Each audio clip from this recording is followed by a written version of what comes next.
Yeah, so Day of the Dead came out in 85. Dawn. Dawn. No. No, it's Day of the Dead. Did you watch the wrong movie, Obi? Did you watch the one where they're in the mall? No, we're doing Dawn of the Dead. Day of the Dead. Day of the Dead. Action! There was a fish in the percolator. Come on out, Sonny. Release the hostages. So this is a continuation of Phoebe's radio show that we used to do in college. So now this is the second version of this in a row where Obie did not watch the movie that we were supposed to for the show. So this is going to be... This is a strong start. I had mad opinions too. Whatever. Do we want to just push it and then... I've seen Dawn. I've seen Day of the Dead. It's just been since I was a kid. What's the main zombie's name? They're named? Oh, you need okay. You need to rewatch this. I mean, like, there was a bunker and it was like a Fallout thing. Yeah. Yeah. Yeah, that is partially of it. You know the setting. And there were zombies and there were humans. Yeah, I was like, oh my god, I love Dawn of the Dead. No. What Obie responded in the group chat was great choice, Phoebe. So she read it. I love Dawn of the Dead. And then decided, actually, I'm not gonna watch this fucking movie. I'm gonna watch something else. Watch the one. Yeah. They're not crazy. It's a trilogy, but they're not like connected. No, I know, but like Dawn of the Dead is the best one. From what I remember, but now it doesn't matter. I haven't seen it in so long. Fuck. 1 week later. Hey everyone, welcome to a pod day afternoon with Obie and Alex and me. Start. And we're three friends from college, but we like to call ourselves coworkers. Yeah, friends is a strong word, but we'll take it, I guess. I've never met these people before. How's everyone doing?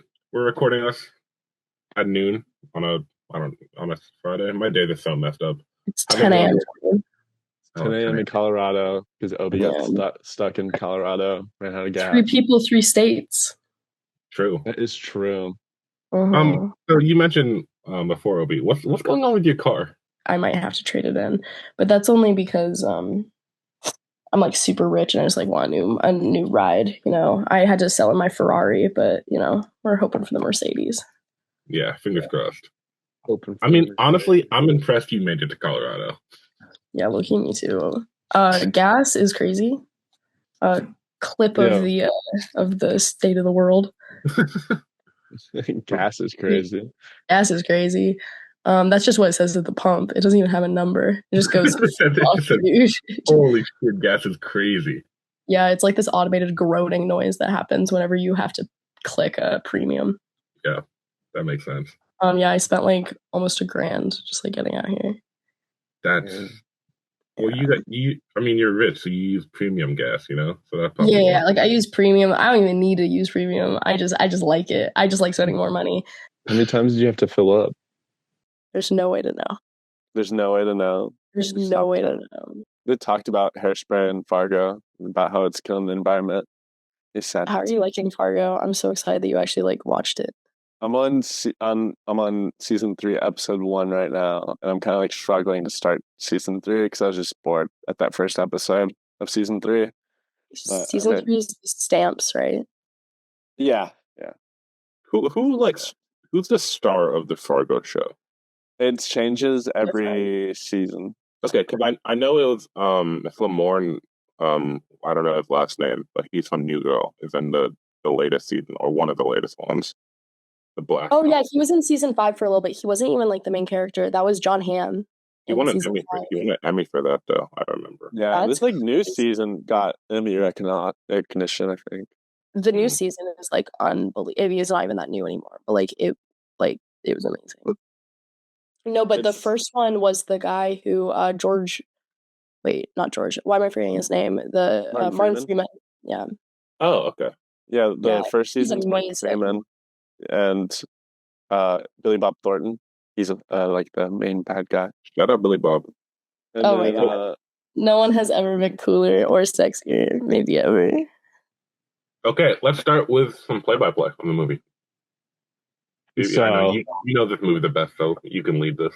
Yeah, so the movie starts with that, as we said before, like a really good intro. We have immediately a dream sequence from our main character, played by Lori Cardilli. I don't know how to say her last name. Where she's like, yeah, which I really liked that intro of like her having like a daydream nightmare about zombies. So you like already know that these people are like continuously spooked by like the reality that they're living in. I guess it's taking place like 7 years after Dawn of the Dead, the second movie in the series. And she wakes up from this dream with a bunch of hands reaching out of a wall. And they're in Fort Myers, Florida. So classic. The score for this movie is fucking awesome. Yeah. It's so good. So the composer was John Harrison, who only did one more movie after this, and then became an executive producer. And he was an executive producer on Dune and Dune Part 2. So I immediately noticed the score because I'm pretty sure in the two previous ones, they were just using stock sounds. They were using stock sounds. And it was really obvious. Like, it's not like it was bad. Like, there were some points where it really worked, but there was other points where I was like, it was like the very classic, oh my gosh, there's like a very classic like chase scene where it's just like the exact same music that you hear in like cartoons almost. And I was like, oh my gosh. So it was really refreshing to have like an actual soundtrack. Yeah, the composer was apparently he had an uncredited role as a zombie in Dawn of the Dead. No way. I love that. The funny thing about the score for this movie is that this movie came out the same year as Return of the Living Dead, which is why this movie actually took a couple of years for a sequel to this trilogy to come out with Land of the Dead, because that movie did a lot better than Day of the Dead. But it had a very eerily similar soundtrack with the same electronic beat like going out through it. They all have that same beat, which I do like. Like, there's a which is it's really nice. Super iconic. But the score really reminded me of Marty Supreme. Yes, Marty Supreme really also, like, when I was watching, I was like, man, this is a zombie beat to a movie. It really reminded me. I was like watching it, I was like, oh, this is the Danny LePen score from Marty Supreme, just like the beats and the sound. It was crazy, but it's so good. Yeah. And then they're trying to see if there's any survivors in Fort Myers, Florida, which there's not. There's just a bunch of zombies that they aggravate. And it's such a great thing of the two men in the helicopter saying, no, I'm staying here. And then Miguel and Sarah do the walk. And it's like that over and over, like them saying the same thing. Is anyone here? Is anyone here? Is anyone here? By the way, that was in a Gorillaz song. Gorillaz sampled that and like Gorillaz used a bunch of stuff from this movie in a few different of their songs. Like even in like Rhinestone Eyes, there's that beat and like it's so cool. And you get the coolest shot of the tabloid, and it like blows open, and it's the dead are alive. Is that what that says? I believe it's something along those lines, which I think that's like so like cool because it's like we are deep into the apocalypse, and it's like when did they like? Because if you watch the other two, it's kind of like a slow crawl for this to spread. And you have to wonder like when did like publishing in like Florida stop? Like when did like their last headline, "The Dead is Alive"? Like, be fun. No, it's so cool, but they don't find anybody, and they don't find anything either. Like no extra nutrition, no, like they were doing like I think they were doing both a supply run and just to see if there was survivors. It's important to note also, because this leads in later, that Miguel hears a zombie and then runs like a little bitch, which he tends to do this entire movie. I really want to I do want to defend Miguel. I don't think that he's somebody that you're really rooting for. I think that it's pretty clear that he's going to die in some way from the get-go. Yeah. But I do really I think he's really realistic. I think that he is like, he has hit his breaking point, and I think it's important to have a character like that. And I think he was really realistic. And there's some moments between him and Sarah that like really break my heart because I think they're really realistic. Yeah. Yeah, I think his role makes sense, and you need a character like that. I just wish there was a little bit of nuance to it. There's like, it's such a bone dry. He's been up for a while, so he's going crazy, and that's it. Like, there's nothing. There's no like his relationship with Sarah when he slaps her, and then he's like, "I feel sorry." Like, that's a decent scene, but then it's like, I don't know. It doesn't go anywhere. I agree. Maybe there could because I think that was the most like emotionally like dense scene. I think it would have been cool to see a little bit more of their relationship, because the first time you like really are like, oh, they're somewhat together is because they're making fun of them. Every single person in the army is like, I want to fuck you, Sarah. Like, Sarah, you're the only woman in here. Please, Sarah, give me the time of day. Also, Romero did a big turnaround with how he wrote Sarah. Because Sarah is like, I mean, that's the whole thing. Like, the only way that she's dealing with this stress, she does break down at one point, but like she's dealing with the stress better than anyone. And that's like said a few times. And the only way that's manifesting is like through her dreams. Mm-hmm. But like in the other Living Deads, that is not like, that's not a female character. Like, a lot of female characters are fucking bitches, dude. Like, it's been a lot longer since I've seen Night of the Living Dead, so maybe there's an exception. But in Dawn of the Dead, that girl is like pathetic. She's pathetic. And it was really nice to see that she was like the one with her shit together. Yeah. Yeah. So they head down. We meet Rickles and Steele, who are the most closeted gay couple I've ever seen in my life. Like, they want the two down at the like zombie holding pen. Yep. Yeah. Well, before that, they land and they're like, why are the zombies so riled up? Is it because you guys have been out here? They're like, no, we just buried Major Cooper. And it is like very matter of fact. They just buried this guy, which I want to say. And there's already a plot with a few other heads. And this is really, we see the first pissing contest, like right there, because they want to refill the engine. Yeah. And Sarah is Dr. Sarah Bowman. She immediately is like, we can't rile them up more. There's way too many of them. And there's an immediate pissing contest. And you kind of can't tell who's fighting with who, because, you know, you think that her and John are pretty interlinked. The guy with literally the worst Jamaican accent I've ever heard. La boy. Yeah. You think that they're like not like, you think like, okay, is it going to be like them two, but that they're in the pissing contest, and then that all, I don't know. There's a power struggle between everybody at different points, and that's so cool. Oh. Other than what's his name? Hold on, the radio guy. He's kind of just chilling. He was doing whatever John was doing. I mean, he was an alcoholic. Yeah, hey, everyone was just like, "Hey, why can't you radio better?" And he's like, "The signal's down. We have a bad signal." Do you think it was actually? Yeah, I think it had to have 100%, because I think you see at one point like what radio he's like using to like signal out of there, and it's like this tiny dinky little thing, and it would definitely was from World War II.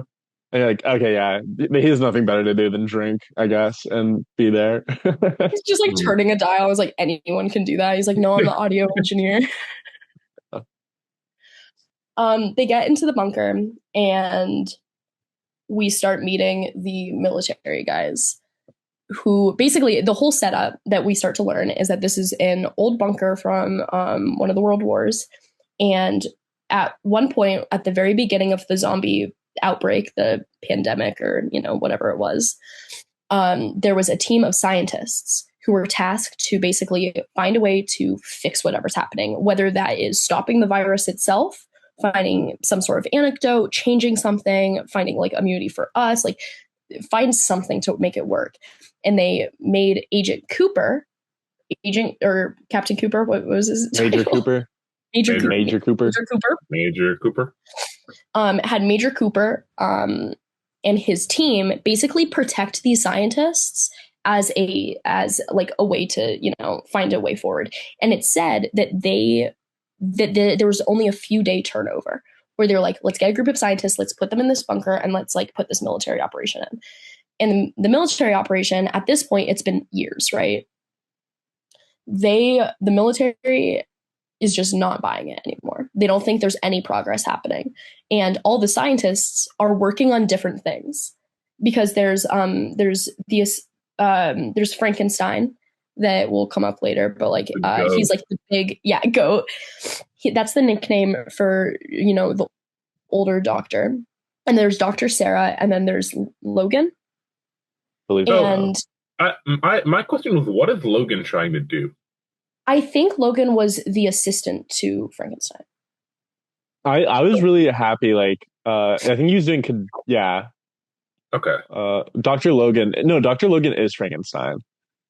Oh, okay. Well, there's that guy who was like an assistant to him. Yeah, and I think I was really fine not knowing like what he was really up to, because I think it was really interesting not really seeing what everyone was specifically doing. I really liked the fact that we followed like mostly just Sarah. Dr. Ted Fisher. Dr. Ted Fisher. Yeah, my bad. Oh gosh, the nicknames really threw me off. Wikipedia says he's a technician, which I don't know what the fuck that means. I think he's just like an assistant. Yeah. He's the guy. I think he might have been like Sarah's assistant. But the big disconnect is that there's disconnects between everybody. Everybody is having their problems. And we'll see this later, is that Sarah wants to find an antidote. She wants to find an antidote. She wants to, you know, fix it. Frankenstein wants to basically like work with, he doesn't want to fix it. He wants to like make the zombies like, he wants to basically grow the zombies. He basically wants to adjust their brain chemistry where they no longer want to eat humans. Yeah, he's doing behavioral research on the zombies. Yeah, and then all the army guys just want a way to kill them. Yeah. Yeah, and it's really funny because he's the one who's like really like going through the zombies, and you don't really see him at first at all either. Like you do not meet this guy, and he's the one who is like needing these military guys to like round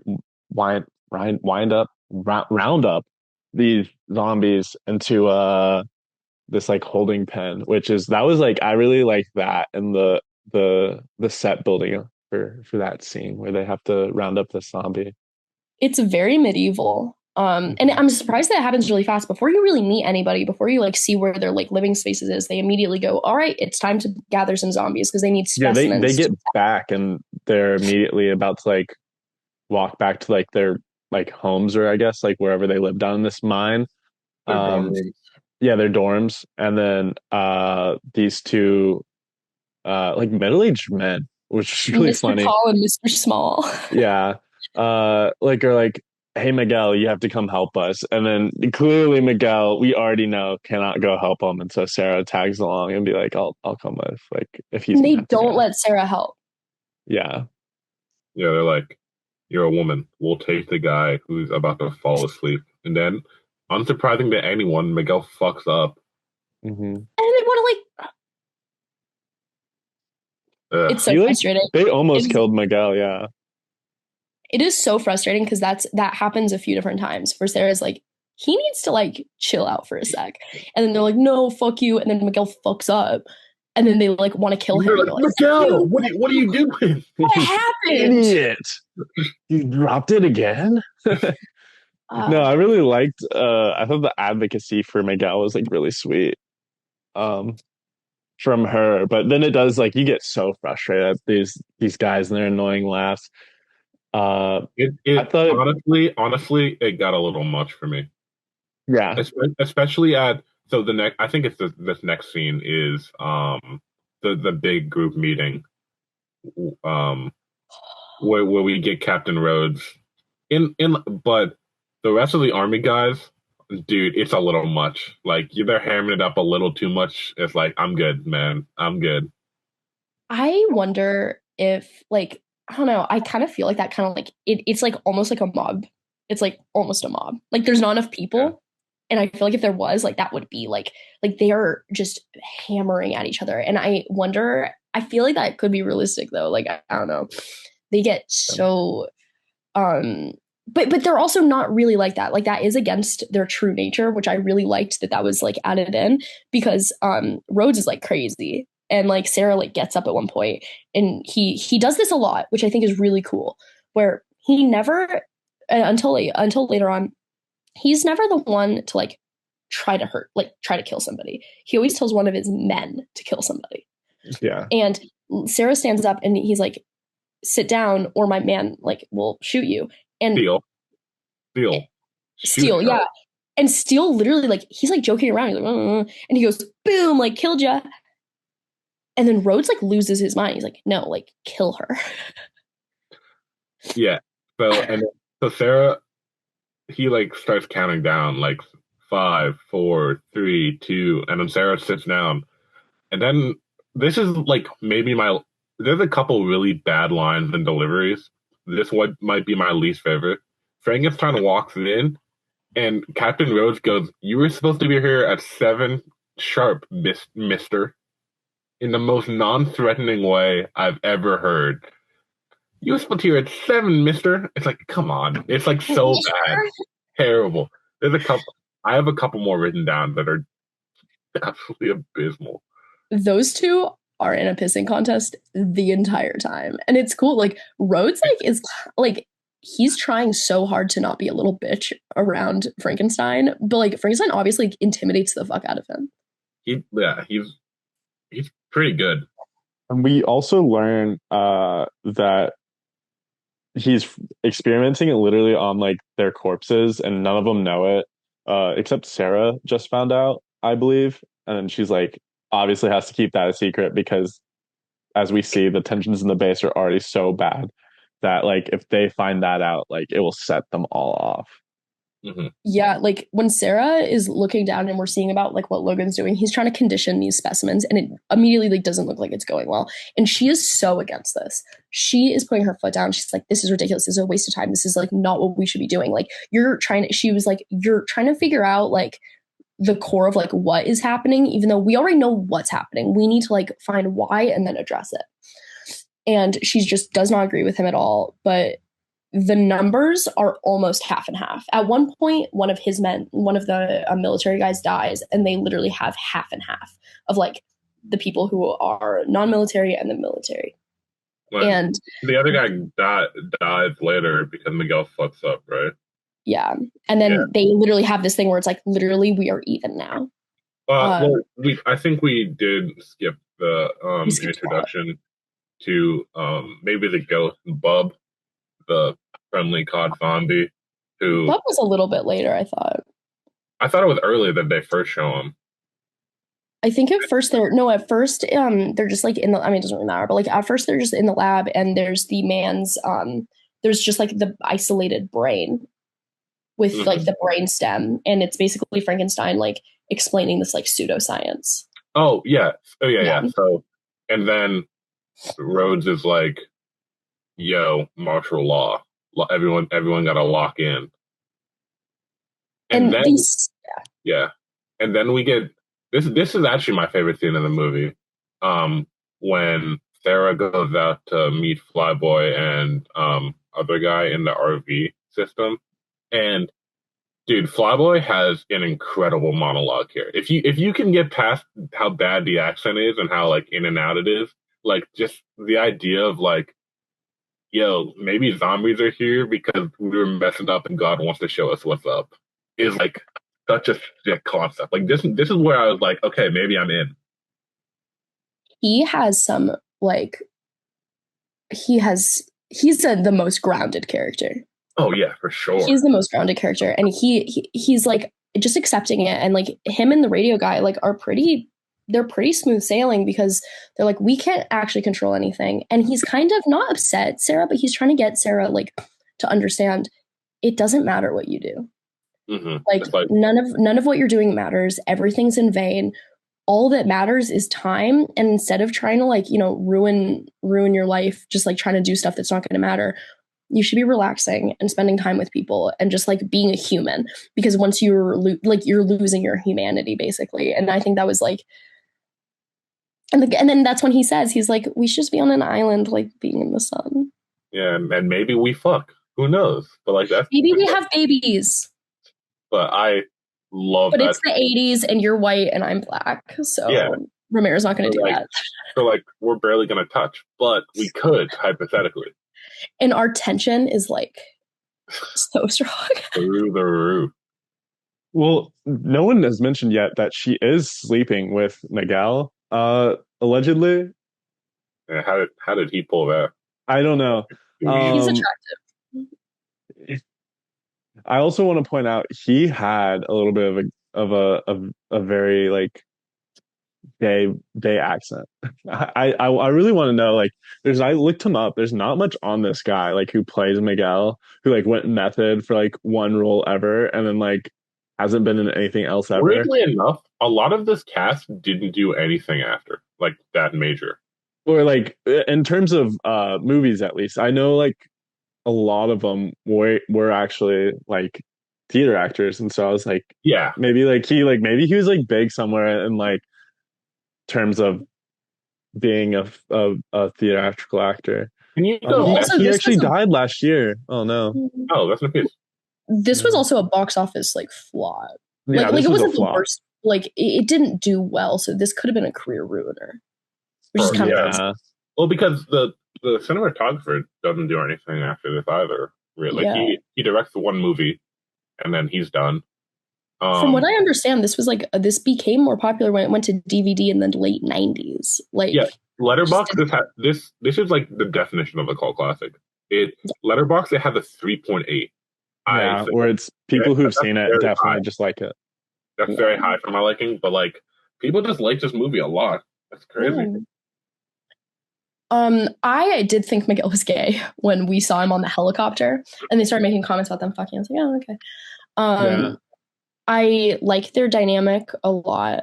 I think I really like it, and I also just like I really like Miguel's acting. I know that it could have used some more like of the emotional vulnerability that he has with Sarah, which we can get into.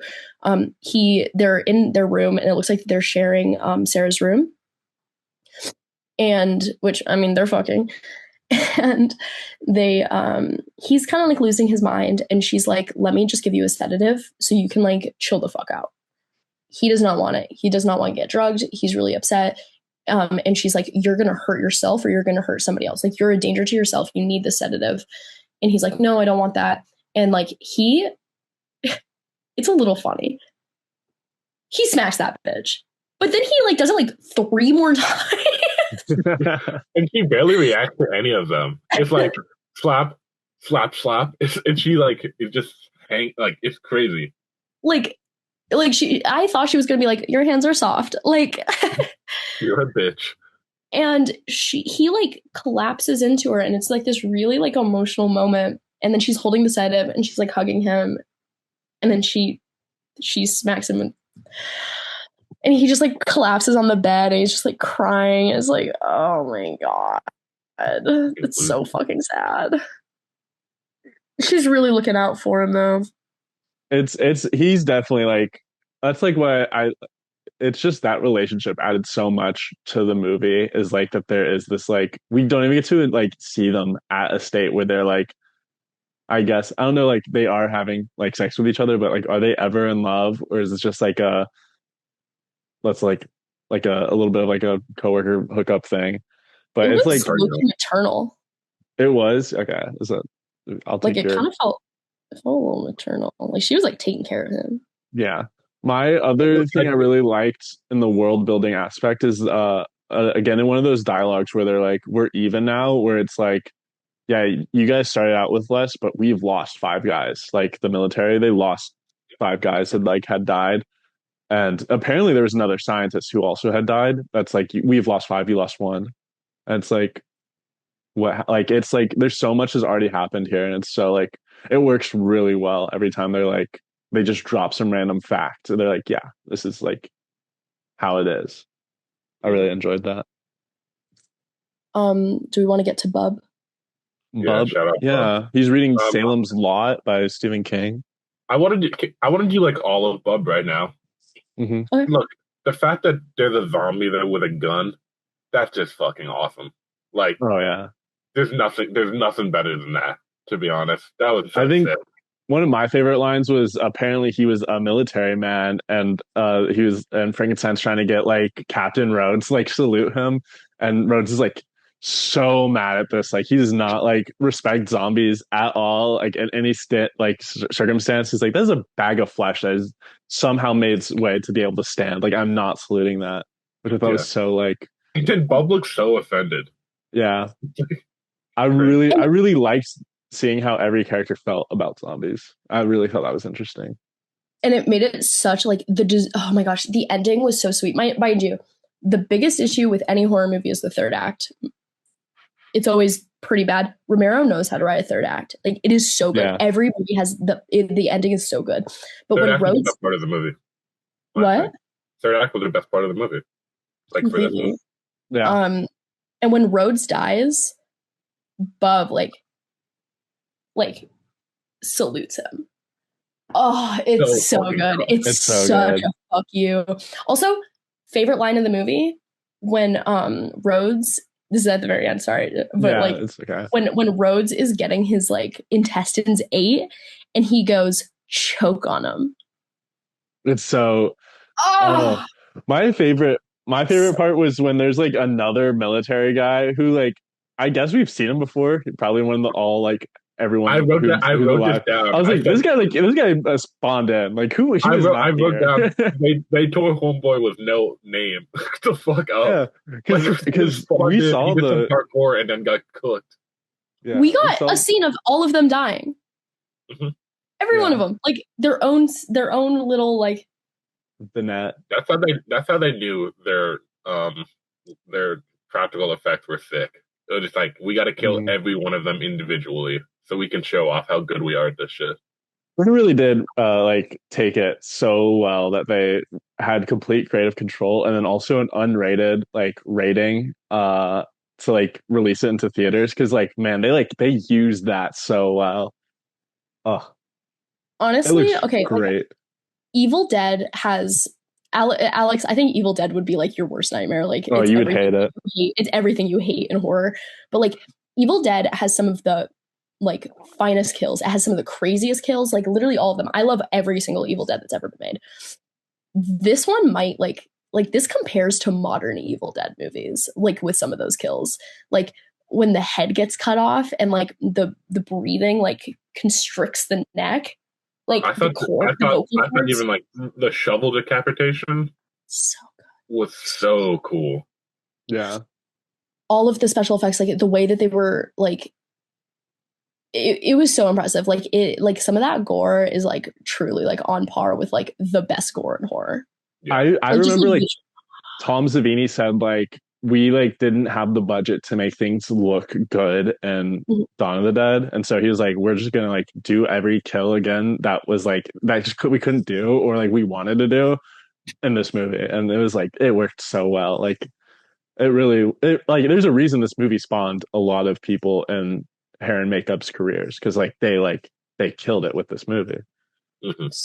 Also, when they dragged they basically like bisect Rhodes and they're dragging his legs and it's just like this thick pool of blood that's just like following his legs and getting pulled off.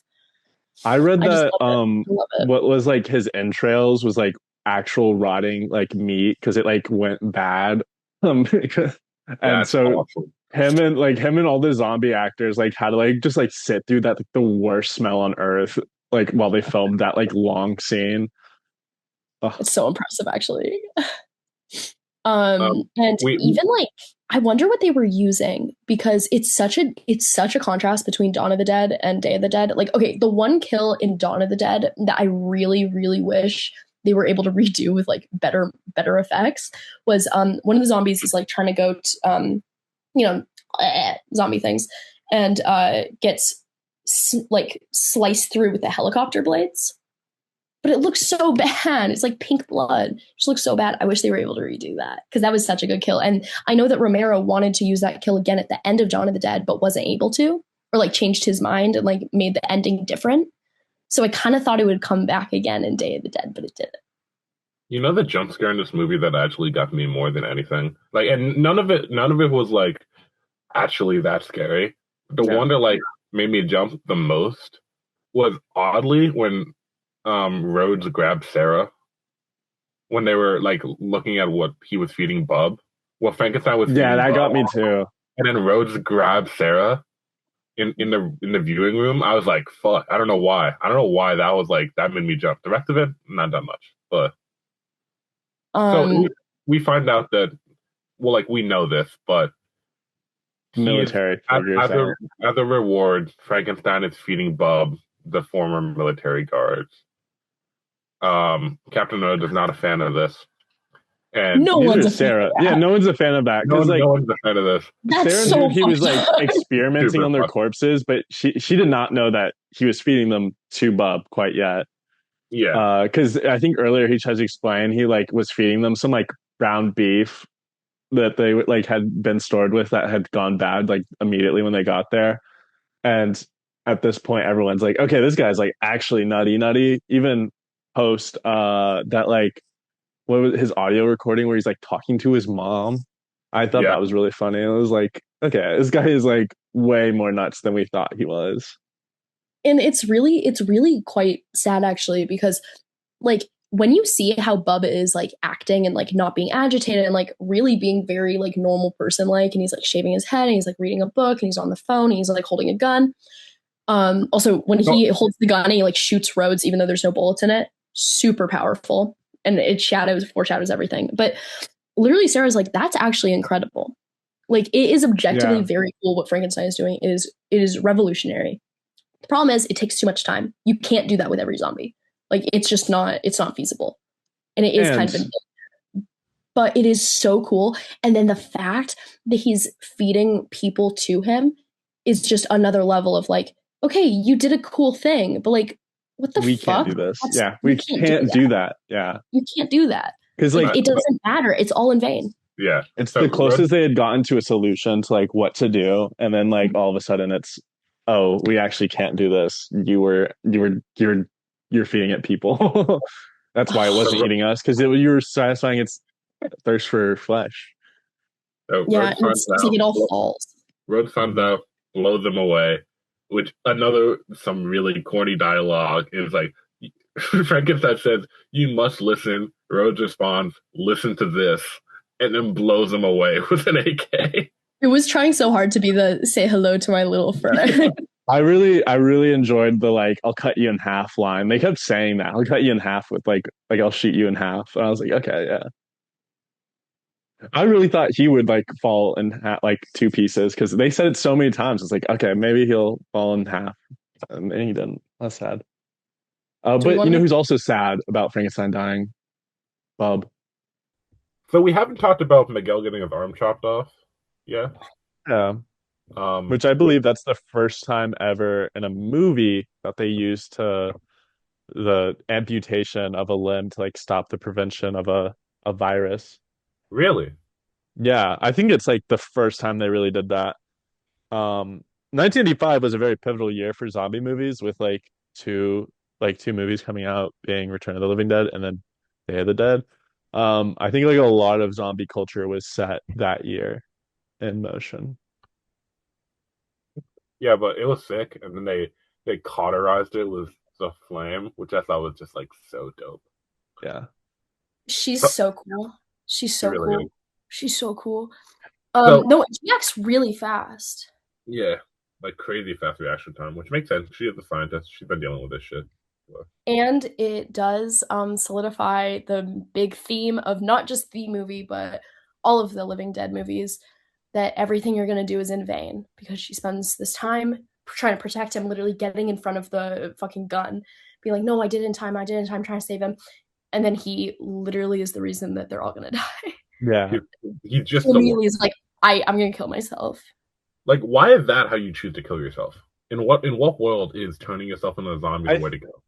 I have a few theories about his suicide. Yeah, I think he wasn't like fully like zombie, like turned into a zombie, but I think he He had a little bit of it, of He course, had a in little the bit movie. of it in him. Yeah.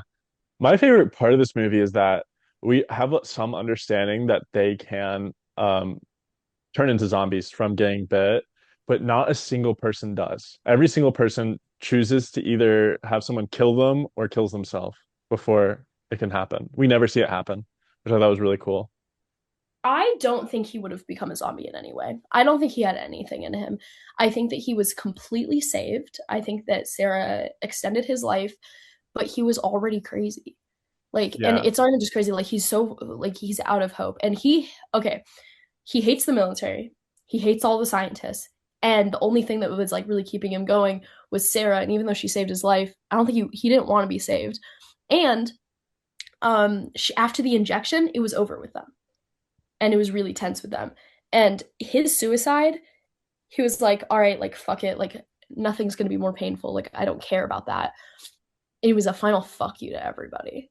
He's like, I fucking hate all of you, because he goes outside, opens the fence, walks down, and goes into like, which is very classic because like he's basically being mothered throughout this movie, and he goes into fetal position, and he puts the elevator down so they are in the bunker.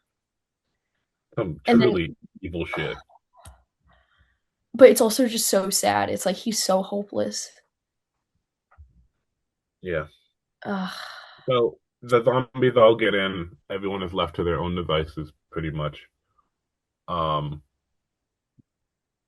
Flyboy battles back against the army guys, has the option to kill them, but opts not to.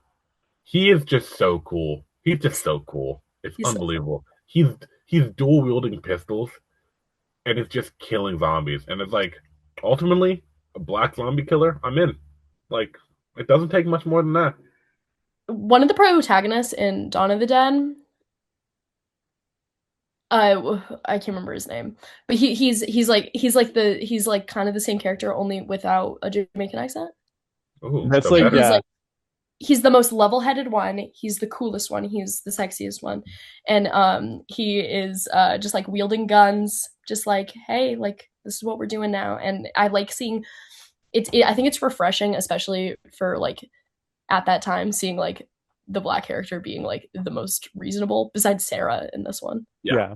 That's how Night of the Living Dead is also, where the black protagonist basically enters a white household with a family, and then the main girl from the beginning of the movie, and she's freaking out, that main girl. So she's basically their Miguel, which I thought was like really nice of this movie, because usually George A. Romero would have another, like a girl, like be the freak out one, the one who couldn't handle everything.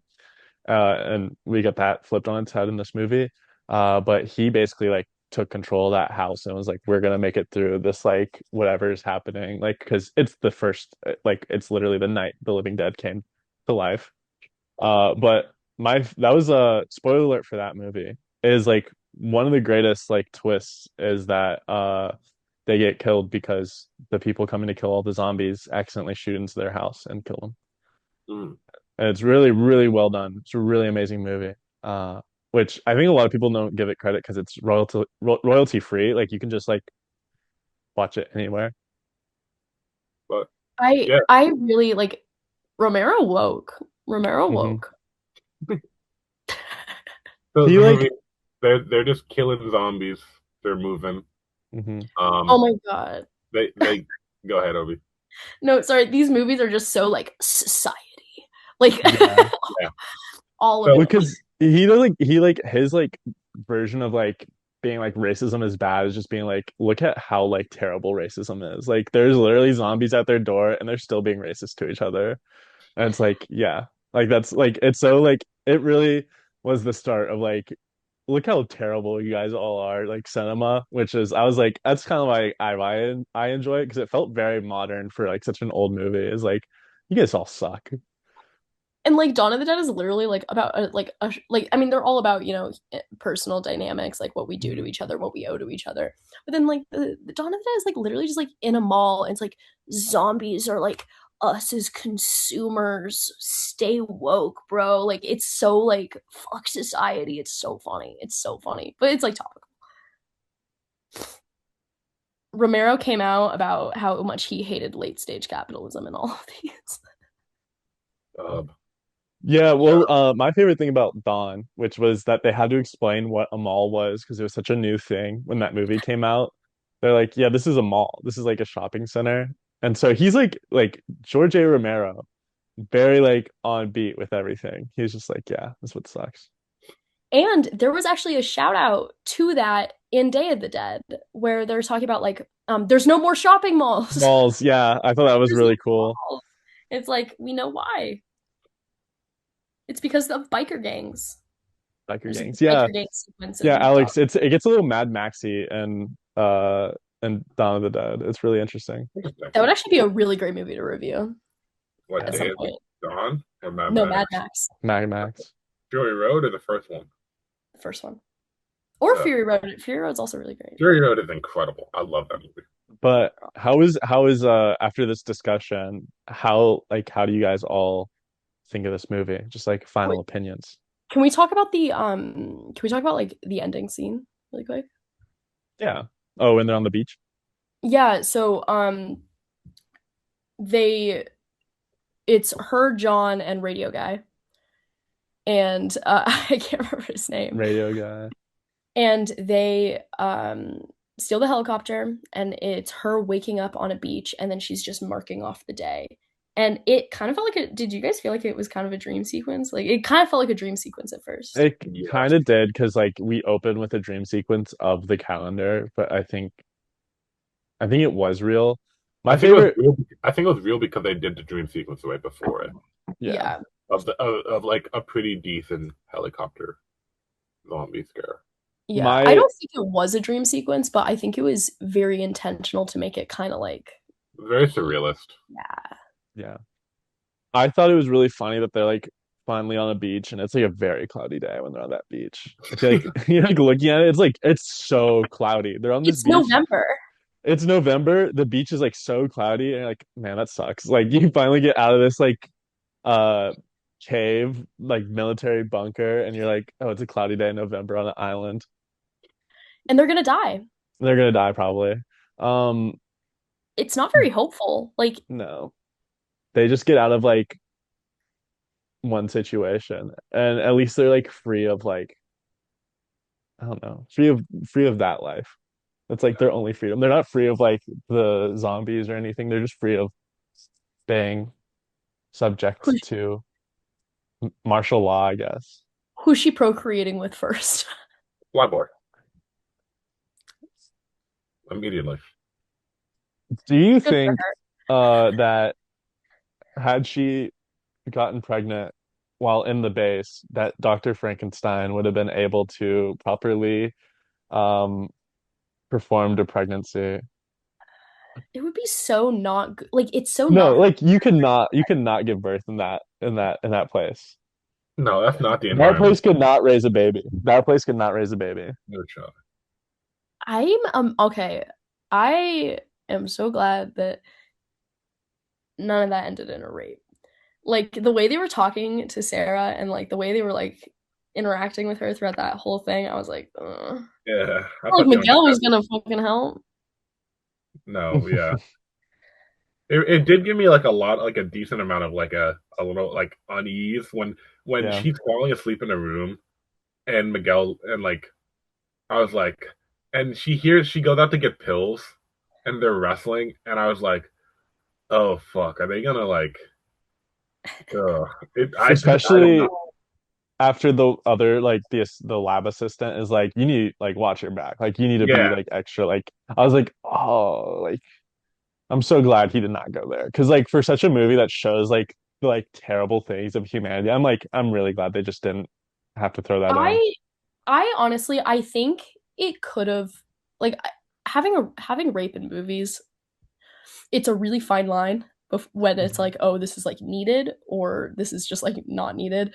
I think it was good that he didn't, but if he did, I think it also could have added to like that dynamic or like I see like how it could have been used. I feel like it would as the viewer, I'm glad. It would add an interesting but like a weird like I feel like the tension's already there. I don't think you need additional, You know. Yeah, I think it would have like gone too far for the movie. I think it'd been too much for the tone of it. Completely. And also, like, nobody wants to watch that. Yeah, But in general, I liked it more than I thought. But this is like I thought this was above average, but didn't love it. I really like this movie. It is not even my favorite zombie movie that came out that year because one of my like top four favorite movies is Return of the Living Dead. I just like really like it because of its like it is George A. Romero's like he got a budget and he was able to do whatever, and that's why I really like it. And I think he did a great job. I think he's a really great creative. Yeah.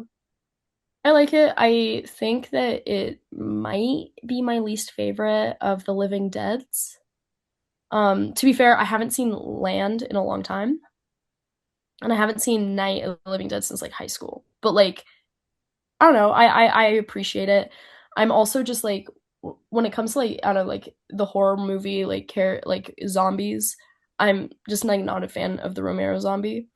Um, that's just not really my thing. I think that there's a good midway point between that and like World War Z. Um, when it comes to like the undead characters, like it's not exactly a zombie, but like there's nothing better than a deadite. Hmm.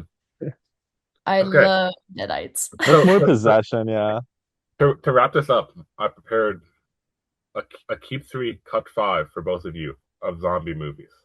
Okay. So I'm naming 8 movies. You have Yeah. 3 8? keeps. Okay. You have 5 cuts. 5 cuts? Yeah. So you can Okay. only keep 3 of the 8. Okay. Okay. We're starting the first movie, Zombieland. I would cut it. Wait, so we can't hear the rest of the movies. We No, just go. you one at a time. It's blind. Fuck. Okay, yeah, Cut. yeah. I'll cut. It's funny, but I'll cut. Okay. Next, Train to Busan. Um, I'll cut. I'd keep. I'll cut. This is a combined list. You have to deliberate this. Oh, wait, okay, I'll cut with Obie then. Yeah, I'll cut. Okay. Next, we have the movie we talked about today, Day of the Dead. I'll cut. I'd cut because I just know that like there's 3 that I think I really would want to keep, and I think me and Obie will agree on it. Like you don't know if those are the 3 that I. Oh, it will be on this list. Okay. Okay. 3 cuts immediately. 28 days later. Keep. Keep. Okay. Return of the Living Dead. Keep. Cut. That's a keep, Obie. That's like I think that's like the first like not Living Dead movie. Like even though they use the dead in the title, it is the first zombie movie. They want to eat brains. That's the movie that made Brains. Like No, like I totally respect it. Like I'm good. I like it. It's not my favorite. Hey, come to a decision. I think how many movies do we have left? Including this, you have 4 movies left. You use 3 Okay, I've used 3 1. cuts, 1 keep. I think we can keep this one. Rock, paper, scissors. Yeah. Go. Okay. I'll let you Rock. keep it. Whatever, it's fine. Okay. Keep. Okay. Next, Shaun of the Dead. Cut. Cut. Yeah. Okay. 2 left. World War Z. I could cut that. I don't really Cut because I think the last one probably will be Living Dead. Hopefully. So let's run it back. Movie you have cut: Zombieland, Train to Busan, Day of the Dead, Return of the Living Dead. No, you keep. Wait, tell me your start. You cut Zombieland, Train to Busan, Day of the Dead, Shaun of the Dead, and World War Z. These are the movies you're keeping. You are keeping 28 Days Later, Return of the Living Dead, and your final movie, Paranorman. I'm cool with that. I'm actually really cool with Paranorman, yeah. I love Paranorman. I would have kept Paranorman. That's perfect. Is that? I guess that is technically. They are like the zombie movie. Yeah, it's so good. It's so good. It is pretty good. Yeah. Also, come on, stop motion. Yeah, I'm really happy with keeping Paranorman. Actually, I really like that list. I'm good with that. Yeah, I'm surprised you did not keep Train to Busan. I know that we had 3. Like I would. I think I would throw in Train to Busan over Return of the Living Dead, but I'm really happy with what we got out of that. Fair. Yeah, I'm gonna I try was to do wondering. this every episode, depending on what it is. Yeah. I don't know, Alex. Like when it comes to like horror movies that are like not like psychological, like there's like a big bad. Where does zombies rank on that for you? Pretty low. Yeah. I think it's difficult for me to like. I don't know. Zombies in most shows and movies are just stupid. Like the concept of a zombie is like there aren't that many smart zombie movies. So it's just like not like some smart zombie movies, but the creature itself being smart. So it lowers itself, I think, because I like when the big bad or the villain of a movie is like has some nuance and intelligence and is a little more scary other than just like move slow. Like I would always watch a vampire movie over a zombie movie. Same with like a werewolf movie, I think too. I think those are just like more interesting concepts I for me. think it was just my entry into like horror was zombie movies, and so I think that's why I have such like a soft spot for it and like the culture of zombie like it's like voodoo origins. I think is like really cool. That's why I actually really liked Sinners, just because um like there was that like voodoo like mystique to the movie. Well, not mystique, but like this like belief system that was real in it. I really liked that. That was really entertaining. I love And Sinners. yeah, I really like you Sinners can needs to be on the long list of movies we do. For yeah. sure. There's like a lot you can do with zombies, I think, because it can be like scientific, it can just be like mystical, it can be a lot. Yeah. I always thought like I never really preferred zombie movies. I think that these movies are like a little bit different just because they're not really focused on the zombies. Like There largely is a human conflict, yeah. just human conflict. But like I've never really been super into zombies. I think for the same reason as Alex. Like it's just like but I've also creature features are really tricky for me. I guess like I never really considered zombies as like a creature feature, but it kind of is. I really Yeah. Yeah. liked Return of the Living Dead because like it's very much a spoof of like everything. But in the end it's still like the military nukes the city of Did you guys Louisville. do you guys like The Walking Dead? Or like I the have only last seen the 30 first shows? season of The Walking Dead. Okay. I watched Walking Dead like for a long time. Like I watched it when I was young. Yeah. I I like it. I think that it just went on for a real long time. And also as I like everybody else, I stopped watching after one day. Mhm. My my favorite like zombie type of thing is The Last of Us. Not the show is like okay, but like I think the game is really good, which is just like if you do an adaptation of something cool, then like the show had like a floor that I enjoyed. Mhm. Well, that totally makes sense because those are really smart. Like Yeah, that it was yeah, really that smart, quick. I mean, they don't what are they called? clickers and Clickers. yeah, Yeah. like that's the type of zombies I like the slow moving herds Mhm. that are just like stupid doesn't really move me that much. But I like the Last of Us. The zombies have so much like there's a connectivity. There's like a hive mind. They move fast. That's like the type of stuff that I I think enjoy. you'd like Return of the Living Dead because they're not dumb in it. They're very like smart zombies. Hmm. And they like build a very like I think like if that movie was more culturally impactful, like beyond just like it setting the standard for like zombies want brains, like that's what they want. Um, I think it would set like a very cool mythos of that like zombies are like they're cognitive beings and they're in so much pain because they're going through rigor mortis. I think that's like really interesting. And that they like need a constant supply of like eating humans because it will stop the pain. And so in that movie they like constantly are trying to get more humans to come so they can eat them. I really think at some point on the long list, I really think we should put an Evil Dead because I I I think would Evil watch Evil Dead 2 for this. Can we do a new one? The new Evil Dead. Evil Dead Rise is real good. I I'll watch love Evil Dead Rise too, I yeah. would do I would do Rise and I would do Rise, I but think Alex, Evil Dead Rise is like one of the goriest like horror movies I've I ever don't seen. mind gore Okay. because like it was gore. like I mean Obsession was basically an Evil Dead movie without the book. It was very in line, I felt like. I don't mind gore. I just You want to be scared? Look, I'm setting this early because our first episode. I just need gaps in movies. I can do sad movies. I can do any type of movie. I just need gaps between we do horror. We're doing 2 in a row because we're doing Obsession next week. I love Obsession, so it works.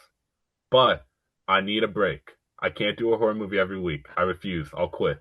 Thank you guys for listening. We are doing Obsession next week, 2026 release by Curry Baker. Phenomenal movie. It's starting off rough, but there will be improvement. It will get better. It will be better. There's no doubt. No doubt it will get better. Anyway, we're starting at rock bottom, so we can only go up. Yeah. See you at Obsession. Yeah. Love you. Love you. Love you. Cut! There was a fish in the percolator. Come on out, Sonny. Release the hostage.